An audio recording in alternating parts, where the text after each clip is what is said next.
Perfect. Beautiful, beautiful. So it has us live. Just going to give it a couple of seconds and then we'll be good to go on Instagram. Okay, I popped up. All right. So excited. Perfect. We're live on IG now. Cool, cool. Well, Joe, so excited to have you. So excited for this conversation. I feel like I come to life every time I get to talk to more incredible trailblazers across music, arts, and entertainment. For everyone joining us live, welcome, welcome to episode 7 of our Industry Trailblazer Chat series. This is a live series where we amplify and champion incredible trailblazers across music, arts, and entertainment. If you've been catching up with us on all of our monthly episodes, we've had a chance to connect with some incredible, incredible people over the last few months, from different artist managers, music executives, music curators, and more. So we're so excited to be back today with episode 7. Today's feature and this month's featured trailblazer is Joe. Joe, I'm so excited for this conversation. I know you're another marketing genius and whiz just like myself, so I feel like this is going to be incredibly impactful. If you're joining us live and you have any questions, if you're on IG, please drop them in the comment section, not the Q&A box, since we are on our StreamYard tool. If you are joining us live via LinkedIn or YouTube, you can go ahead and enter comments there, and we can even pull some of our favorite comments that come in on the screen, give y'all a little spotlight. So don't be shy with the questions, any feedback that you have throughout today's conversation. But otherwise, we're going to go ahead and kick off episode 7. For those who do not know me, my name is Jazz Jackson. I'm the founder and CEO of Unearthly Studios, working with artists and creatives on all things organic, social, creative, experiential events, and more. I'm also an A&R and artist manager myself, representing some incredible talented artists myself. And that's just my short and sweet elevator pitch. But what I want to go ahead and do is to pass the mic over to our featured trailblazer, Joe, to do a little bit of an introduction and introduce himself as well. Hello, I'm so excited to chat with you. Thanks for having me. So I run a company called 444 Sounds. It's an artist and label services company. We sort of have a consulting arm, and then we have a management arm as well, where we manage some amazing talented artists. And we work with a lot of different record labels, artist management companies, and a lot of independent artists directly to just help elevate where they are. Yes. Shout out to a fellow founder.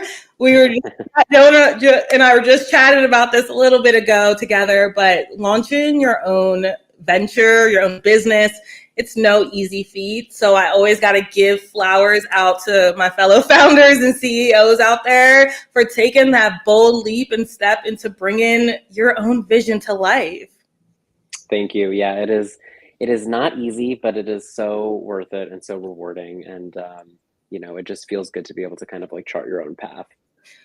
I couldn't agree more, Joe. I couldn't agree more. So I always like to start off with just setting the stage for our conversation and coming into the music marketing side of things after working more brand marketing for a majority of my career. I've heard a lot of different stories, and I know everyone gets their start within the music business in different ways. So for you, what really inspired you to pursue a creative path in music? I know you've worked on a bunch of innovative campaigns with other artists, which we will get into a little bit more later in the conversation. But where did your passion for music and then also marketing first begin? So it's funny. I originally wanted to be an entertainment lawyer when I was younger. I thought, I'm an only child, so my parents were always raising me with this idea of like, a good, steady, stable career. So lawyer was like a good path, and I thought entertainment law was going to be an easy way to sort of like bridge the gap of something, practical and also fun. And I ended up realizing that I would have to go to law school, and like law school maybe wasn't for me. So I ended up going to a summer camp where we did radio production. And so it was right in the tri-state area. We had, the class was led by an on-air host who was at one of the big pop radio stations in New York City. And I just like fell in love with it. And I was like, I want to be closer to the action. I want to be closer to like working with artists directly, sort of like bringing that vision to life. So that's kind of where it all started. And, I was a teenager, so it was like a great time for me to really find that passion because I had, time to explore it in high school and college and really like find my footing. Yeah, entertainment lawyer. One, all the entertainment lawyers out there. I feel like I would be a good lawyer, but I don't know about passing all the exams. But entertainment lawyers are needed. And I love always hearing how everyone got their kind of foot in the door into the music business itself, because everyone comes from different walks of life. Some people always work in music, others we kind of fell into it a little bit later on. So I'm always curious to hear more about how people got their beginnings. That's so cool, Joe. And then I know that you work with artists yourself. So for me, I know I didn't know I wanted to be an artist manager. I knew the role existed, but it wasn't on my radar at first. So for you, did artist management kind of come up more earlier on in your career, or did that happen a little bit later? No, so artist management has been actually like a fairly recent thing. I think I actually always was the opposite. And I was kind of like, I don't want to work on the management side. I really want to work on the label side. It feels like it's, for me, it like fits in a little bit better with my lifestyle of being just like a little bit more structured, and not so like 24/7, even though the music industry is a little crazy. But ultimately, there's been some amazing artists who've come my way recently, and and there's sort of been this management, opportunity on the table, and I've kind of been like, I can make so much more of a change happen if I'm on the inside. Like, really, it does take a village for all these artists to help them, but at the end of the day, it's usually a couple of key people who are really driving the project forward, and the manager being one of them. So I think it's, when you're good at what you do and when you have great ideas, it's one of the most impactful places you can be in an artist's career. And so I feel like it's all about just finding the right fit for an artist that makes sense. But when you find it, it can be really special, and you get to be at the helm of, someone's artist project. It's such a cool experience. So it's pretty new. I'm still like, a lot of my clients are kind of on the label management consulting side, and I only really keep a few management clients so that I can really focus on those. But yeah, I've been really enjoying it. That's so awesome. Shout out another artist manager. And I know we wear a lot of different hats as we work with our artists. Hats. All of them. I tell people all the time, management is no easy feat. So I love just conversing with other artist managers, because sometimes when you're going through it, you can feel like you're alone at times. But like, when I talk to every artist manager, I was like, oh, we're all dealing with the same stuff. Like, why are we not talking more? So it's great to build community and just have conversations with other artist managers as well. And you hit on some really great points of it takes a village. And something I've learned through the years working with artists on the A&R and the management side is, just like film, bringing a movie to life, bringing a project to life, it takes so many different people to really come together and to help bring, the artist's vision to fruition. So artist managers, we are so important. And the work that we do, it really does help to create change and transformation in the lives of our clients and the artists that we work with. So I know I have another question about some of the artists that you're working with throughout the conversation. So we'll definitely chat a little bit more about artist management. But I want to dive into chatting more about your agency, 444 Sounds. I'm a spiritual girly. So as soon as I saw the name, I was like, I'm intrigued and I'm really fascinated already. So I know it has such an important meaning for you. And I know with angel numbers, we all connect with different numbers for different reasons. So wanted to really ask, what is or was a catalyst or inspiration for you to bring 4/4 sounds to life, and then also more of the spiritual meaning behind the name that you selected? Yeah, it's funny. The name really like has spoken to so many people, and I've been so thrilled that it's made, such a kind of like an impact on even like prospective clients and stuff. People are always like, "Oh my God, I saw the name." Um, but 4 has always been like a really lucky and important number for me. And I knew I wanted to do something with the company name and numbers. And I was stumbling upon the concept of angel numbers. Originally I was thinking of like 777, and I was looking at different ones and what they meant, and I was like, maybe these aren't the right, exactly the right connotation that I want to bring to the table. And so I found this concept of 444, and the fact that it means support and sort of like growth, and um, all the things that I felt like I wanted to bring to my artists and represent with what I'm doing at the company. And so it just felt really right. And I mentioned it to a couple people, and the people who knew about what an angel number was were like, this is a great concept, you have to go with this. And then people who weren't really into it as much, it was hard for them to get it. So I was a little on the fence, but I said, you know what, I think that the people who I think that artists and creatives tend to be tapped into that sort of like spiritual side. And so yeah, I went with it, and it's been so great. Like, I really just wanted to represent, like I said, all the things, like support and direction and insight and guidance, and all the things that we strive to bring to our clients. And so um it feels really really meaningful. And it's funny, like, so many of our clients and friends are just constantly texting me photos all day long of like them in front of a 444. It could be 4:44 p.m. and I'm getting a photo of it, or someone standing in front of a parking space, and it's numbered and it's 444. Like, it really has become sort of this like connective tissue.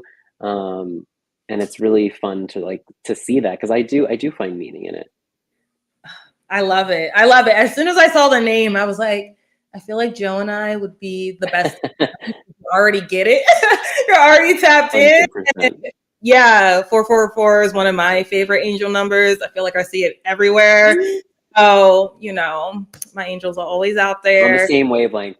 We're on the same wavelength. So no, I definitely wanted to ask that question, because I know some people will know like automatically with the angel number, like, oh, okay, like I get it. And then other people who may not be, as aware, might not understand the meaning or the context behind your brand name. And yeah, I know finding the right brand name is a process. I know it was for me, at least. Mm-hmm. It took almost like 2 years for me to just decide on a name. And then, you got to check these other things. Does it exist somewhere out there? It's a whole process, y'all, to bring a brand or an agency to life. But that name, the name that you choose, it is one of the most important parts, if not the most important part of the process. So no, definitely wanted to give our community some more context into the inspiration behind 444 sounds and bringing it to life. I know we have some more people hopping in on live, so welcome if you are joining us live. Shout out to everyone on the different platforms. I can't see all the comments right now, but if you do have a comment or a question for Joe or myself throughout this conversation, go ahead and type them in the comment section on the platform that you are viewing from. If you're on IG, please use the comment section, not the Q&A box. And then LinkedIn and YouTube, you can just drop them right in the chat feature and we can pull them in. But Joe, got a few more questions for you, of course. And I know we touched base a little bit on artist management and that it's relatively new within your career and in your journey. Can you tell us a little bit more about the artists that you represent and currently manage with 444 Sounds? Yeah, so I would say that there's a couple right now on the artist management side. I'm working with this incredible um, queer pop singer-songwriter named Jordy, who a lot of you might know. He had a really viral moment in COVID around a song called Story of a Boy, which was like a play on Vanessa Carlton's song, or Michelle Branch's song. And so he's amazing. I'm working with this artist, Brianna Mazzola, who's wonderful. She came from the Club Mickey Mouse world. So is very talented across, acting, dancing, singer, songwriting. Brooke Candy, who's like an amazing creative visionary, has really like set the stage for a lot of big pop acts throughout the years. I'm working with an amazing songwriter named Brasco, who has a really cool sort of like Freddie Mercury-esque artist project. And he's very established in the songwriting side, so really like wanting to make his mark on the solo artist project front. And yeah, those are kind of who I'm working with right now on the artist management side. And then we work with a lot of independent labels, artist management companies, and just indie artists who kind of maybe need help filling in the gaps with whatever that looks like. It could be social media, it could be digital strategy, it could be helping finding like a streaming strategy and making some of those connections and touch points at DSPs. Like it really is sort of whatever the client needs. Yeah, no, thank you for sharing more of your current artist roster and those that you represent. I love always learning about everyone's different rosters, the artists that you're working with and collaborating with at this time, and you're working with some amazing talented souls. So it sounds like it's all going well on that side, and I know I'm excited to see the magic that y'all continue to bring to life the rest of this year and into 2025. And it sounds like you still have some current work with some of the more labels, artists or indie artist management companies, et cetera, and the like. And before we kind of go into what you're currently working on, I know you've done a lot of amazing campaigns throughout the course of your career journey. And you've led marketing projects for some really notable artists like St. John. Heard you work with J-Lo. That's my girl. I can't wait. I gotta meet her. Gotta meet J-Lo. Dixie D'Amelio and the Dalai Lama, which I'm really curious about. So I know you've done a lot of cool work over the course of your career. Could you tell us a little bit more about, the types of marketing campaigns you've had, the ability to work on over the years? Are there any favorites from some of your past work that were like, oh, this was like super memorable in this way that you can share with our audience? Yeah, I mean, it's fun because I'm really grateful. I've gotten to work on a lot of campaigns that kind of cross genres too. Like I feel like originally I started out, really in the pop and dance space. And so, one campaign that was really cool on the dance side was Joel Corey. He has a song called Head and Heart with MNEK that has just become like a massive song. And so it's always really fun to be part of like a song that you end up hearing all the time in the supermarket and, wherever you are and your friends are like singing along to it. And you're like, oh, I did a lot on that. And then, and then it's great because I also kind of have gotten to dip my toes into genres that maybe I, didn't know as much about on the marketing side, on the business side. A lot of hip hop and R&B releases, like country. I mean, I even have like a metal project that I'm working on now. And, it's so not in my wheelhouse of something that I would normally listen to. But the truth is, it's actually sometimes it makes me a better marketer to be able to kind of have that challenge of something that I'm not necessarily a personal fan of, but have a little bit more perspective on it, right? So yeah, the Dalai Lama's one you mentioned, that's been really fun. We, which is crazy. Everybody thinks it's a DJ. And I'm like, no, it's the Dalai Lama, like His Holiness. I was like, the Dalai Lama? I was like, I'm The, trying to what this was. So no, that's so cool. so wild. Yeah, we, communicating with Tibet is not as easy as you would think, but but it's been so fun. And like that's one where, I don't do, yoga. I'm not really like a big meditator, although I would love to get into it more. But but working on a project like that was so meaningful to people in that kind of like spiritual meditation yoga community has been really fun. It's original mantras recorded by him set to like brand new instrumental music. So it's really gorgeous. And, it's just, yeah, it's such a pleasure that I've gotten to work on things that are like all across the board, every people of all ages. Um, I think that's what makes it fun, is that it's like never the same thing. Yeah. And you mentioned something that, which is why I love marketing, because it's so cool, because I just believe marketing truly is experimentation. And every artist, every client, every brand you work with, while we have like the skills and the expertise to have like these best practices, it's like a whole new journey you're going into with everyone you work with. And it sounds like you've gotten to really collaborate with artists and creatives from a bunch of different genres.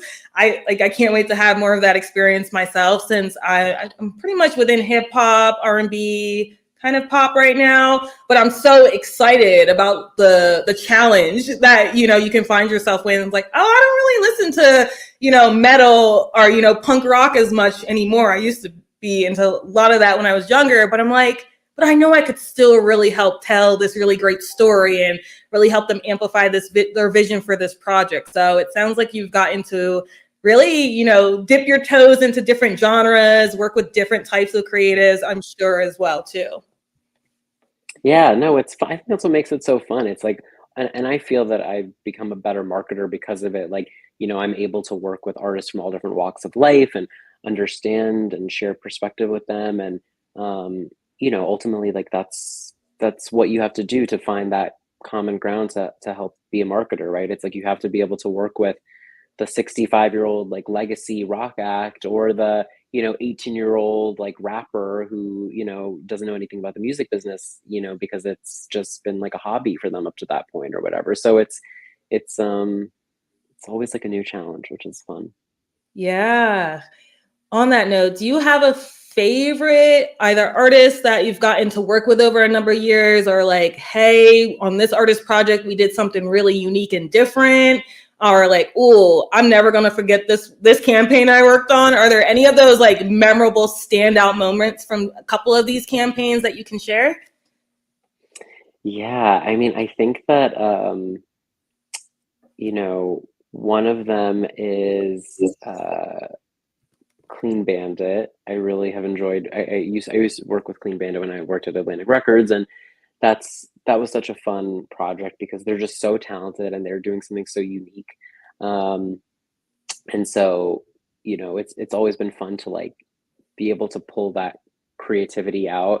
Because they just end up making like amazing songs, and everybody knows their songs, right? So it's about connecting though, like the artist to the song. Um, I think another one that's been really fun for me is one that I'm working on right now, actually. Um, the actress MJ Rodriguez, who you might know from shows like Pose, or Loot on Apple TV, with Maya Rudolph, who plays a really fun character. She has, embarked on a music project, and so her artist name is Michaela J.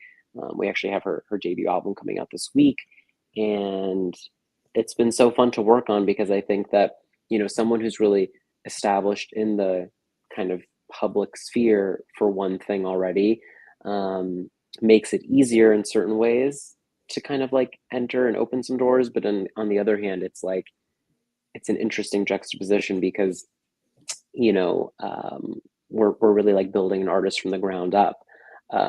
So that's been really really fun. She's just a lovely human. Julia Fox, we got to work on Julia Fox's debut single campaign, which was awesome. Everybody knows and loves Julia Fox, and she's such a great personality online. And so getting to sort of like share the musical journey has been really great. Um, but yeah, there's so many. It's hard to choose. I'm so sure. I always gotta ask, but it's like, how can you choose just a few? I know you've worked with a lot of really, really cool, like talented souls, so many that we all know and love. And I'm sure you have stories for days. Stories for days. Yeah.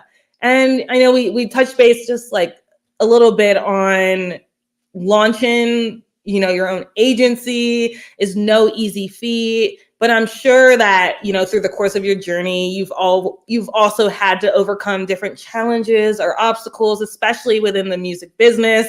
No day looks the same, and, we weather different storms throughout our journey. So in either launching, your own agency or just throughout the course of your career, have there been any challenges you've had to overcome? Any difficulties along your journey? I know with our audience, we have so many other artists and creatives, and also, creative entrepreneurs who are already doing their own thing, or like, hey, I want to make this jump, but I'm not quite sure where to start. And I always say entrepreneurship, we're always learning every single day, and it's not easy at all, but it's rewarding. But what are some of the challenges you've had to overcome during your journey? Oh my gosh, so many. There's like new challenges every single day, as you know from being an entrepreneur. But um, I mean, I think one of them for me that I still struggle with and haven't really figured out a great solution to is just um, kind of like the boundaries and the work-life balance, the time management of it all. I think there's never, because it's our business, there's never a time where it's really you shutting off, when you're closing your computer, it's like you're still the business, you're still the face of the brand. So it's become a lot more challenging to find that line of like, when can I stop, when can I kind of shut off, when can I take a break, and that I'm still working on. I'm still working on figuring it out, so I'll get back to you. But that's a big one for me. I've recently been trying to address that by just bringing on more people to the team. Like, I'm really trying to build a team of people who are super capable, and so that I don't necessarily need or want to be the face of the brand. I'm very happy for it to be like, you're hiring 444 Sounds because 444 Sounds is going to deliver an amazing solution for you. You know what I mean? And it doesn't need to be all about me and tied to me. And so I'm trying to step back a little bit from me being so closely tied to the brand. So that's one thing. I think another thing is just, nobody's really like helping you to do this yourself. You know what I mean? It's very challenging. I think that there's a lot of people who are doing side hustles in the music business, and people will take on a side project here or there. And so I think that, there is this kind of mentality that like, oh, I could start my own business. It's not that hard. And I think it is so much harder than you think it is. It's not to say that that you shouldn't do it, that it's not great, it's not rewarding, but I definitely don't think that everybody is cut out for, what's required. And I think it's just a different kind of like spirit and energy that you have to really like want to go through with this, because it's a lot more pressure. You really have to hustle a lot more. I do find that like not everybody has that hustle sort of mentality. And so, that's something that's been hard, is like even just figuring out a lot of basic business admin things. Like I never, necessarily dreamt of starting my own business. And so thinking about all the things that you have to do with like registering your trademark and like, starting like starting to file taxes differently, and all of those like kind of boring, unsexy things are some of the things that are definitely challenges. And like nobody is telling you like this is how you do XYZ. It's a lot of you like figuring it out yourself. So I think that's part of it. It's like I've chosen to not necessarily have a partner in this right now, and to do it just me. But that also means that like I'm not leaning on anybody else but myself to sort of do some of these things and get them across the board. So Yeah, everything you were saying resonates. Things I am still working through and experiencing myself. I feel for my agency, about a year in now from the launch date. But when I first launched the agency, I was still working my 9 to 5 and trying to figure out, okay, how do I build a business, registering it, doing the LLC process, doing my business this year took me so long because I was like, oh, there's this whole other thing I have to do, expenses, categorizing things. I was like, okay. And you're right. You hit on so many points, especially for entrepreneurship. You know, you can Google things, you can get, you know, I don't know, Business for Dummies. I don't know if that's still a book. Like you can Google things and learn, but the learning curve is still there because like you got to take it and then you still have to implement it and try it out and figure it out. And it takes time. And you hit on so many like challenges I know so many of us deal with, even no matter if you're an independent artist, if you're a content creator, if you're an entrepreneur, we all kind of have to learn these same skill sets of, especially for independent artists, it's like, you know, you're a business and, you know, you have to wear that creative hat and then that business hat and they got to come together and you got to figure out how to make that balance work. So it's like, even for artists, I'm like, you know, have you done this? Have you done that? No, I don't know about it. It's like all these different things that we have to learn, but entrepreneurship in any aspect of it is no easy feat, especially when you go all in and it's your baby. It's yours, like as a CEO founder or the visionary. But when you're a visionary creating something that doesn't exist, it's really on us to create the foundation for that future success. So it's like, oh, if I don't do this admin, ain't nobody else gonna do it, at least for right now. But you know, even when you're able to have the team around you and you're able to delegate, there are still so many hats that only, you know, we wear and only we can do to really continue to push and amplify the vision for our businesses. So it's no easy feat. I know you touched on boundaries and that I'm working on it myself. I was, you know, talking to someone earlier. It's like, I've learned so much about boundaries in this first full year of entrepreneurship in a completely different way. Like whether it's time blocking my calendar and holding myself accountable to different things, or hey, I don't answer my texts until after this time for everyone. If it's an emergency, okay. But otherwise, like we're just like, there's just these different boundaries you have to have in the place. Cause at least for me, I feel like still like I can't really turn off. Like there's a never ending to-do list of things. And then you cross one off and you add another. And I'm like, but I've really learned, especially as an entrepreneur, that, you know, like Nipsey said, this is a marathon. It's a marathon and we have to allow self days to train, days to recover, days to recharge, days to just get better at our craft, whatever that looks like, and to understand that consistency over intensity has been the biggest thing. Consistency over intensity. Like I just gotta keep being consistent and show up every day.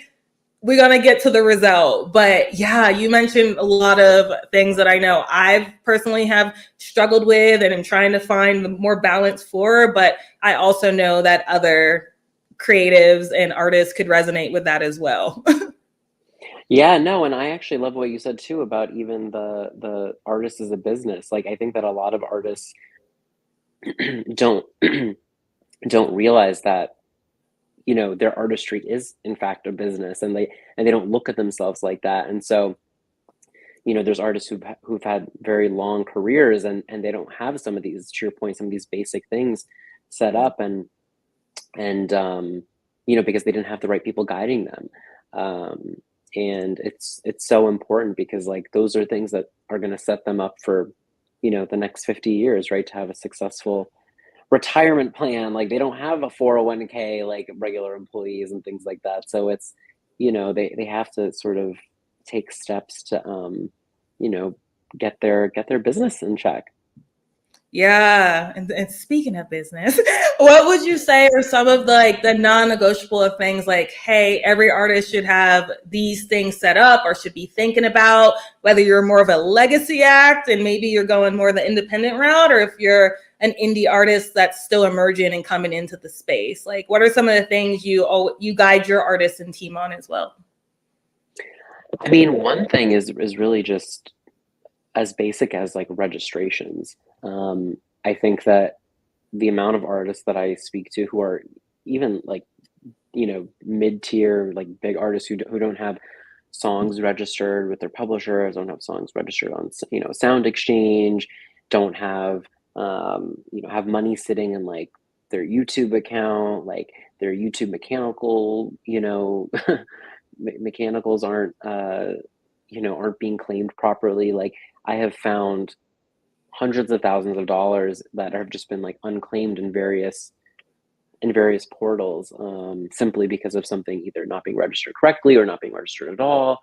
That it's still such a manual process and not a very turnkey process for as wild as it sounds, because everything is so digital. But Yeah. the onus is really on the artist or their team to make sure that all of that is in check. And I think people are like, oh, like I just thought someone else is handling it, like your distributor's handling it or whatever, and that's not, usually that's only a portion of money. So like that's a big one. I think even just, you made a comment about like LLCs, like have your business be an LLC. Like, artists will have, expenses that are deductions for them, like recording costs, or like transportation or various things that, they're using, can be tax deductions for them, which is a big one. I also think just like having your music available everywhere, I think that it's super basic, and there's always ebbs and flows, and different genres perform better on different DSPs. But like I have so many artists who don't even have a SoundCloud account anymore, and they're like, oh, SoundCloud's not SoundCloud's not as big as it used to be anymore. But it all counts, and you never know where your music is going to find a new life, a new home. And 10,000 streams here and there, like it adds up.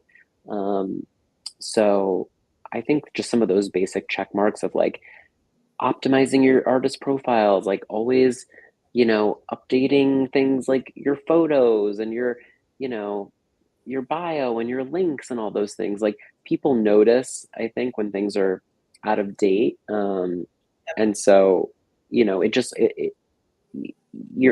the business, you're a professional, and it's like you don't want a headshot of you from 6 years ago and then someone meets you in person and they're like, wait, who is this? So it's the same thing with an artist. It's like you want to be constantly presenting your best self, and you want to make sure that the user, whatever platform they're experiencing your music on, is is also having the best experience. Yeah. Gems. Joe is dropping gems. Every artist, take notes. You hit on things that I know I tend to harp about with either, my artists, most of them, we got most of that under control now, but especially for clients who are coming into the agency where they really need that guidance, it's one of those things where I ask all these questions because it's like, hey, this is so important, especially since the catalyst is own your masters. I want to be independent. I was like, you know what that means, right? There's a different hat you have to wear and a different level of responsibility for your artistry and for your career and your business. Like, are you taking the right steps to really cultivate and build a sustainable business that can last?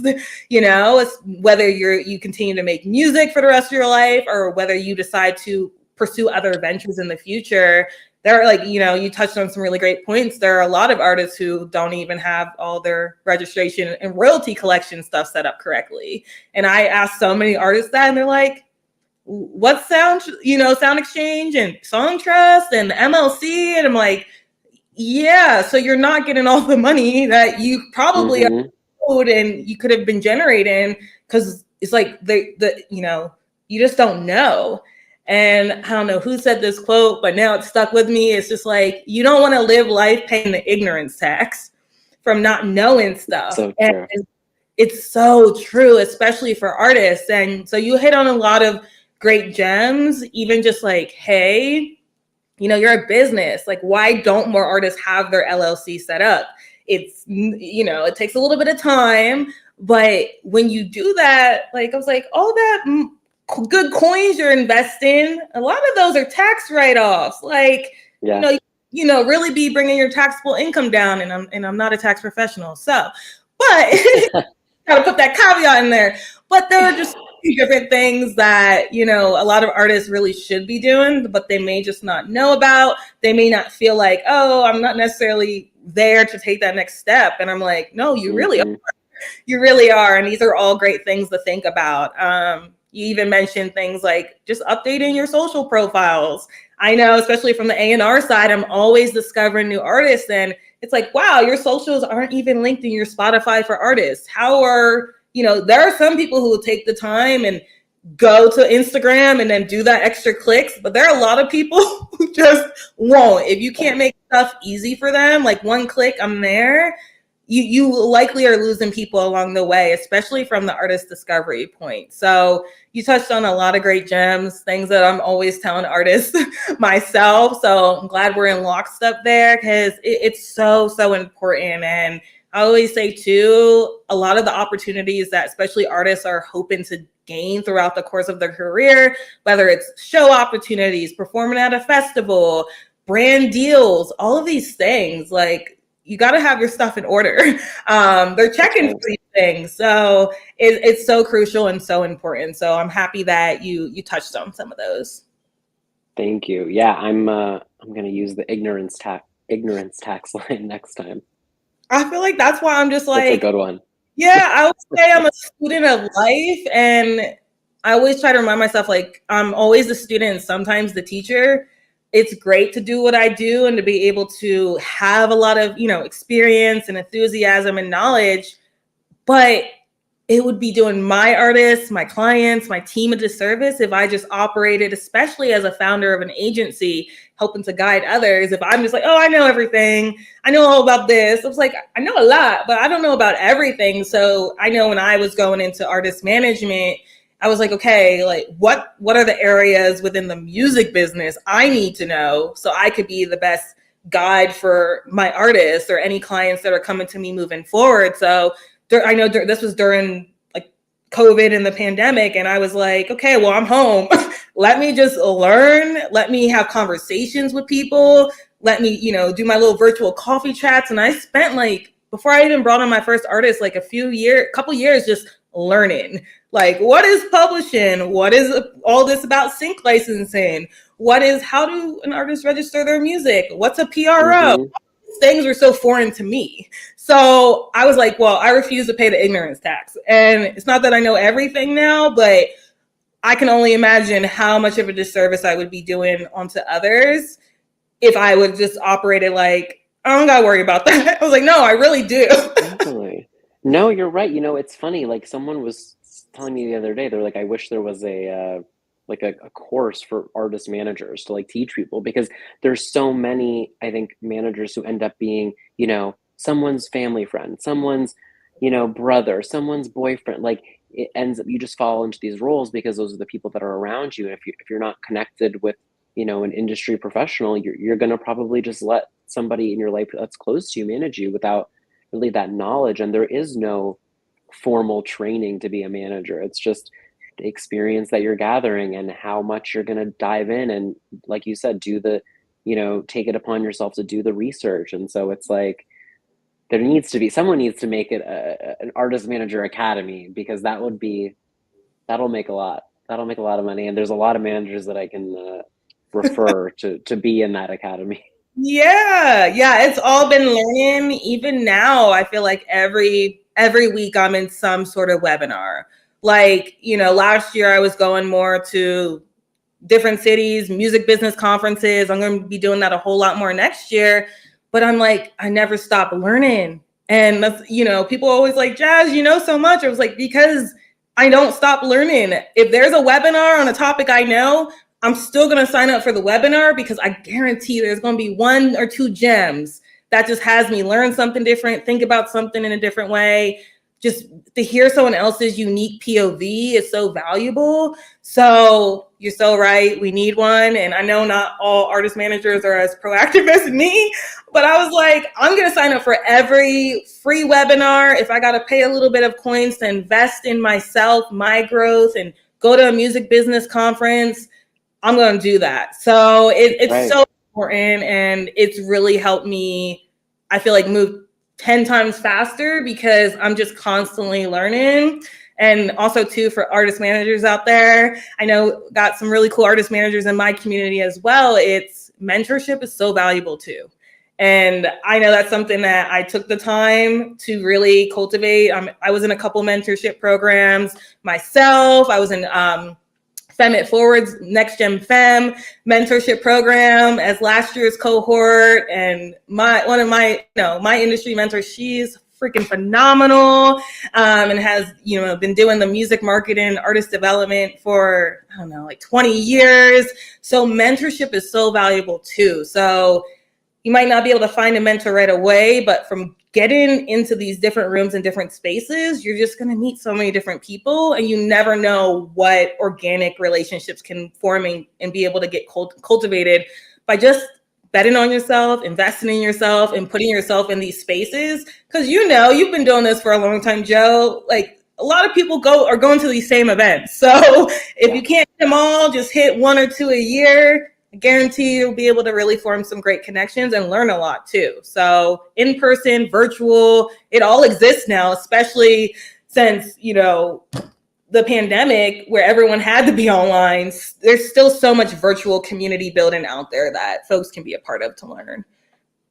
Yeah, that's great advice. That's there's so many resources for people who wanna learn more. So yes. agreed. All right. I have like 2 more questions for you. And I know we chatted about your incredible agency, the creative work that you're doing, the artists that you're currently working with. Can you share a little bit about what's coming next for 444 Sounds and your team, or what are you envisioning 2025 to look like? Since I know we're coming up to the end of the year already, what are you hoping to work on or achieve or accomplish as we enter this next new year? Oh my gosh, that's a good question.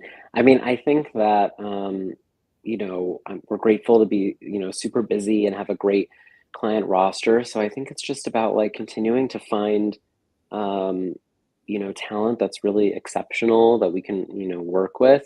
There seems to be just so many amazing artists, like more and more pop up every day. I think it's for us about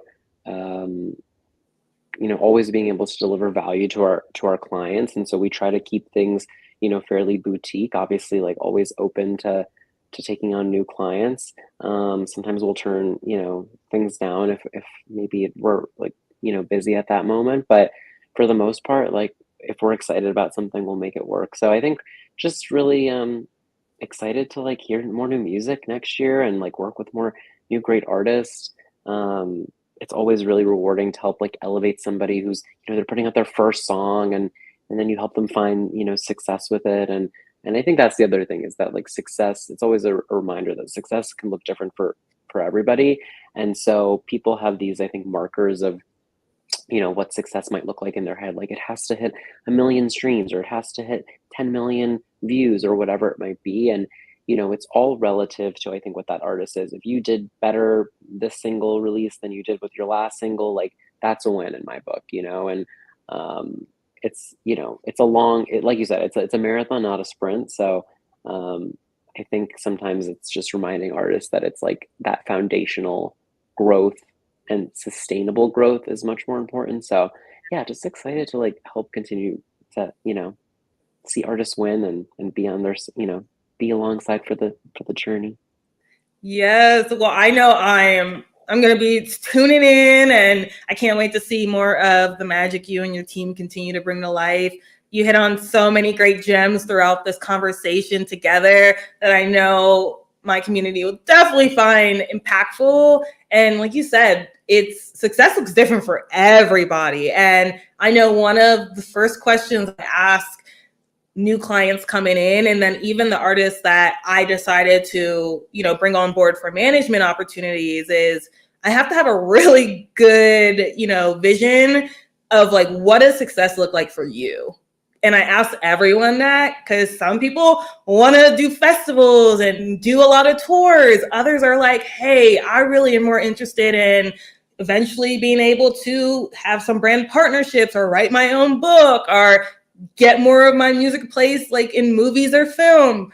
Everyone has this different vision, and especially as an artist manager, I feel like our best work comes from when we have that understanding too of, okay, they know what they want, I know what they want, and then the magic we create is like the gap in the middle of how do we get them from where they are to where they want to be. So you hit on so many gems. And the last question that I always ask every guest to close out our conversation, and you touched on so many gems, but if there's just one gem or actionable piece of advice that you could give to either an emerging artist, creative, or fellow entrepreneur, what would it be? Wow. I think that I don't know if this is necessarily like the my number one piece of advice, but it's definitely up there. Is I think just always be kind and respectful to people. You never know who the person you're talking to is or could be. You know, like the assistant that you're talking to right now might be running the department in a couple of years. Like the, you know, that I think every person in the industry, it's so small, it's such a community-based vibe. It's like word gets around very quickly. If you are someone that's hard to work with, if you're someone that's maybe not the nicest, and at this point in the music landscape, there's just too much competition out there. And so something as simple as like that artist is hard to work with, that artist has an attitude, that artist is ungrateful, you know, that could be enough to already, like, you know, make a couple of opportunities go away or change the trajectory of your career. I've seen it happen, you know, with artists many times. And, you know, artists will get opportunities and then word gets around that they're, you know, kind of maybe a nightmare or something like that. And it's like, Yeah. it sort of can be over before it began for them. And I think the same thing on the executive side too. You know, it's like, I think there traditionally has been this sort of hierarchical structure, you know, this corporate ladder energy. There's not a lot of flat org structure. So I do think, especially on the label side, you know, there has been this idea of like, you know, levels and importance and like this assistant coordinator mentality. And I think that, you know, you just never know who that person is going to be in 5 years. But conversely, for them, it's like they have to, you know, those young emerging professionals and executives have to you know, carry themselves with the weight of who they want to be too. I think that there is definitely this sort of like, it's not necessarily just a Gen Z thing, but it is definitely this young person mentality of maybe entitlement or, you know, not having to like necessarily pay your dues. And I think it's less about the terminology of paying your dues and more about learning and taking it all in. And it's like, if I hadn't done all of the things that I did to learn those basic things in my career, like I wouldn't be where I am today, and I wouldn't be, you know, as good of a manager as I am. So it's it really is like wanting to be a sponge, always have a good attitude, always be respectful. I just think that sometimes like saying something with a smile can go a long way, and people will remember it and they'll be like, you know, that person was really pleasant. Like I really enjoyed dealing with that person. And that could be, you know, that could lead to a future recommendation, job opportunity. Like I've seen it happen a lot. Even interns, right? It's like interns who are sitting at their desk and like looking at their phones, and you know they're not really that engaged. Versus an intern who's just says good morning and smiles and is eager, and like sometimes that's enough to be like, oh, let's hire that person when they graduate. You know, so I think it's just there's a weight and a pressure and like a standard that, you know, I think everybody should hold themselves um, to you know, when dealing with people. Yes. I feel like that is so important, Joe. So crucial. Kindness will take you so far, people. Like it really will. And just being a good person, doing great work. They, you know, there's this quote. I always got a quote for days, Joe. But it's like, I love people it. won't I always need them remember. all. Yeah, it's like people won't always remember what you do, but they're gonna remember how you make them feel. And Yes, so I true. always remember that. And it's just so crazy the opportunities that have come about over the years. Not everything happens right away, but when you are a good person, you do great work and you're kind to others, it pays dividends, whether it's a referral that comes later or, hey, Jazz, I thought about you for this or that. It's so crucial. And another point is, like, you never know where someone's going to be in a year, 2, 5. So just because they might not be the executive you want to talk to and mingle with today, I have seen people go from the intern to someone who has a lot more, authority or influence within, that role, brand, that agency, just like that. And if you had treated them like, oh, you're just the intern, like, no, treat everyone the same. And this, like you said, this is a small business, and people do talk, and people will ask about you, especially if they're considering hiring you or working with you. People do ask for those testimonials and those, like, hey, so that experience. And, you never know what doors you might be shut in before they could even open if you are not treating people with kindness and respect, and just be a good human. So you hit on a lot of gems today, and I thoroughly enjoyed this conversation with you, Joe. It's been so insightful. I feel like I am still, a toddler in this music business game. So to be able to just hear your story, your journey, I'm so inspired to continue just to do great work with my artists and clients myself. So before we wrap up, can you go ahead and let everyone know where they can find you, follow you, and connect with you at? Yes. You can follow us at 444 Sounds on Instagram. It's 4 with the numbers spelled out.